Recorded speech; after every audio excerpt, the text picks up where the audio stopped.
Cup নারী futsal চ্যাম্পিয়নশিপে হারের মুখ থেকে দারুণভাবে ঘুরে দাঁড়িয়েছে বাংলাদেশ। শনিবার নিজেদের দ্বিতীয় ম্যাচে শক্তিশালী ভুটানের পক্ষে ২বার পিছিয়ে পড়েও ৩-৩ গোলের ড্র নিয়ে মাঠ ছেড়েছেন সাবিনা খাতুনের দল।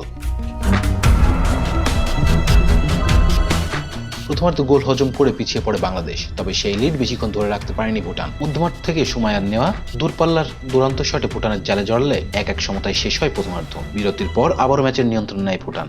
পরপর ২ গোল করে তারা বাংলাদেশকে কোণঠাসা করে ফেলে, তবে হাল ছাড়েনি লাল সবুজের প্রতিনিধিরা। প্রথমে অধিনায়ক সাবিনা খাতুনের গোল করে ব্যবধান কমান, এরপর মাশরাফি আরফিনের গোলে ৩-৩ সমতায় ফেরে বাংলাদেশ। শেষ পর্যন্ত এই স্কোর লাইনেই শেষ হয় match.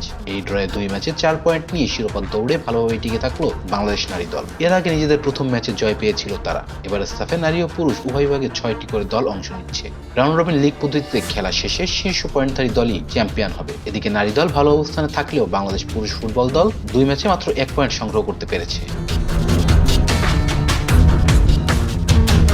Rezan Islam, B sports. Please subscribe our channel to get more information about sports world.